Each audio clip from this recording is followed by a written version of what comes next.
नमस्कार मित्रो.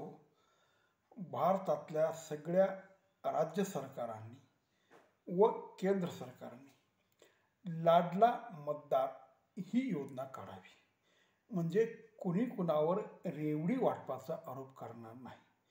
कारण केंद्रामध्ये बसलेले पंतप्रधान मोदीजी राज्य सरकार किंवा दिल्ली सरकार रेवडी वाटतं असा आरोप करतात.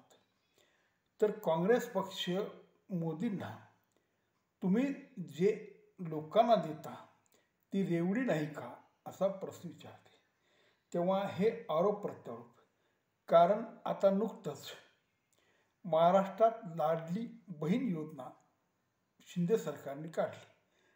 त्या अगोदर लाडली बहीण म्हणून मध्य प्रदेशमधल्या शिवराज सिंग चौहान या मुख्यमंत्र्यांनी मागे 1 वर्षापूर्वी योजना काढली.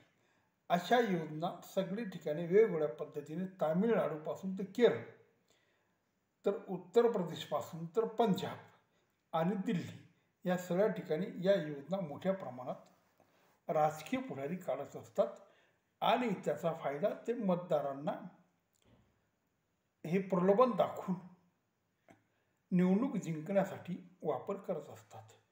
तेव्हा या वेगवेगळ्या नावाने ह्या योजना जाहीर करण्यापेक्षा आणि दर 4 महिन्यात नवीन नवीन योजना किंवा निवडणूक आली तेव्हाच या योजना सुरू करण्यापेक्षा लाडला मतदार अशी एकच योजना काढली तर ह्या वेगवेगळ्या योजनांची काढण्याची गरज राहणार नाही. कारण मतदार हा तुमचा एकदा लाडला झाला की तुम्हाला तो मतदान करणार आणि त्या लाडल्याला तुम्ही त्याचे फायदे देणार. तेव्हा हे सगळ्यात चांगली गोष्ट आहे.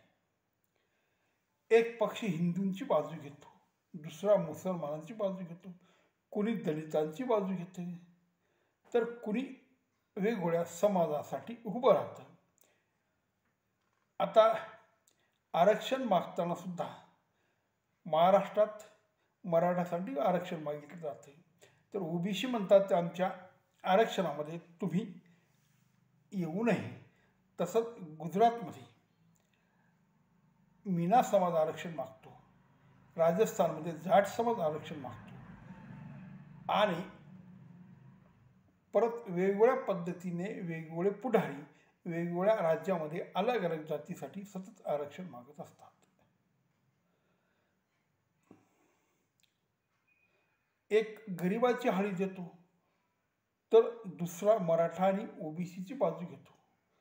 प्रत्येक जातीचे नेते पण देशाचा नेता नाही. देश भारतीय लोकांचा आहे, तेव्हा सगळ्या भारतीय जनतेची कुणीही काळजी घेत नाही.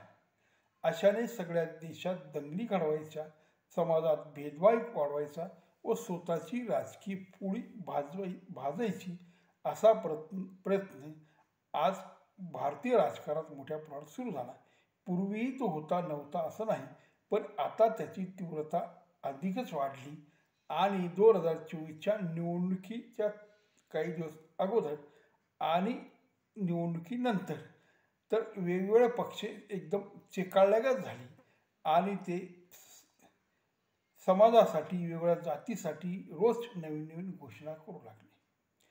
खरं जर पाहिलं, भारतातले सगळे नागरिक समान आहेत, त्यांच्यात कसलाही जातीभेद नाही असं तर मुळीच हे लोक बोलत नाही.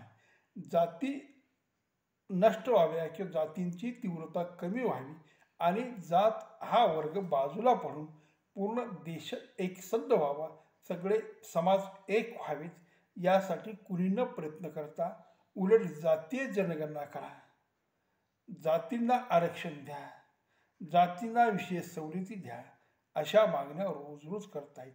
म्हणजे जात जायला पाहिजे अशी ह्या राजकीय पुढाऱ्यांची मुळीच इच्छा नाही. ज्या बाबासाहेब आंबेडकरांनी आरक्षण फक्त 10 वर्ष द्या आणि त्याची समीक्षा करा असं सांगितलं, पण 70 वर्षांनी कुणीही समीक्षा करायला तयार नाही. उलट आरक्षण कसं वाढवता येईल याचा प्रयत्न सगळे पुढारी आणि सगळे राज्य सरकार करत आहेत.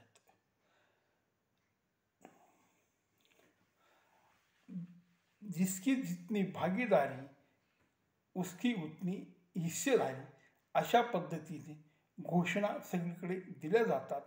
आता काँग्रेसचे नेते राहुल गांधी सुद्धा ह्याच मार्गाने निघाले.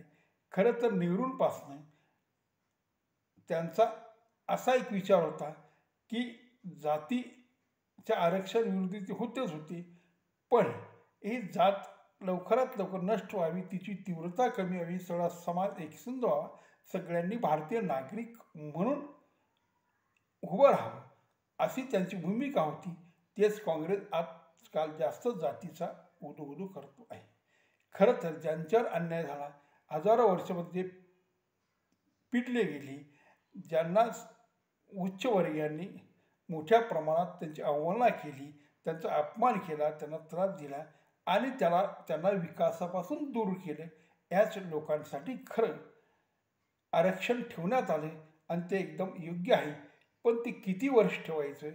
आजोबाचं आरक्षण नातवाने घ्यायचं आणि आजोबा जर गडगंज श्रीमंत झाला तर त्याचा मुलगाही श्रीमंत असेल, तोही त्याचा लाभ घेतो आणि नातूही लाभ घेतो.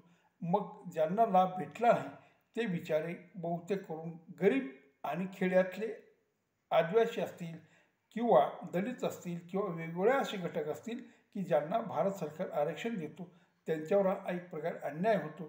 तर याच्यातसुद्धा काही प्रमाणात सुधारणा केली पाहिजे. क्रिमी लेअरची अट किंवा उत्पन्नावर आरक्षणचा नियम केला पाहिजे, पण हे कोणी करायला तयार नाही. समान नागरिक कायद्याला विरोध, राखीव जागांना विरोध, उलट नव्या जातीत आरक्षणात घालण्याचा प्रयत्न करायचा, नव्या जातींना सांगायचं आम्ही तुम्हाला आरक्षण देऊ. हे सगळेच राज्य सरकार आणि सगळेच पक्ष ह्या पद्धतीने पुढाकार घेतात, पण कुठलाही पक्ष विरोध करायला तयार नाही किंवा स्पष्टपणे सांगायला तयार नाही की बाबांनो तुम्हाला आरक्षण मिळणार नाही. घटनेत असं लिहिले, सुप्रीम कोर्टच्या नियमामध्ये हे बसत नाही आणि तेव्हा आम्ही मोठं आरक्षण दिलं ते फेटाळलं जाईल. कारण अलीकडेच बिहारमध्ये ते आरक्षण फेटाळलं गेलं, नितीश कुमारनं दिलेलं, आणि महाराष्ट्र सरकारने जे आरक्षण मागे दिलं होतं मराठ्यांना तेही सुरुवातीला शिंदे सरकारच्या काळात तेही फेटाळले गेले आणि आता फडणवीस शिंदे सरकार काळात नव्हे तर उद्धव सरकारच्या काळात दिलेलं आरक्षण फेटाळलं गेलं आणि आत्ता फडणवीस आणि शिंदे आणि पवार यांचं एकत्रित जे सरकार चालले त्यांनी सुद्धा जे आरक्षण दिले ते सुद्धा कायद्यात बसणार नाही, फेटाळलं जाईल. ही साधी गोष्ट ना लोकांना कळते, ना आरक्षण मागणाऱ्या पुढाऱ्यांना कळते, ना आरक्षणसाठी उपोषण करणाऱ्यांना कळते आणि राजकीय नेत्यांना तर मुळीच कळत नाही. तेव्हा सगळाच गोंधळ, देश एकसंध राहावा, देश पुढे जावा, त्याची प्रगती व्हावी, समाज एकजूट व्हावा, त्यांच्यात भेद नको, गावागावात भांडणं नको, ओबीसी मराठा वाद नको, दलित उच्चवर्णी यांचाही वाद नको, हे सगळे वाद मिटवायचे दिले सोडून हे लोक उलट ते वाद कसे वाढतात याचा प्रयत्न करतात. तेव्हा सगळंच कठीण आहे.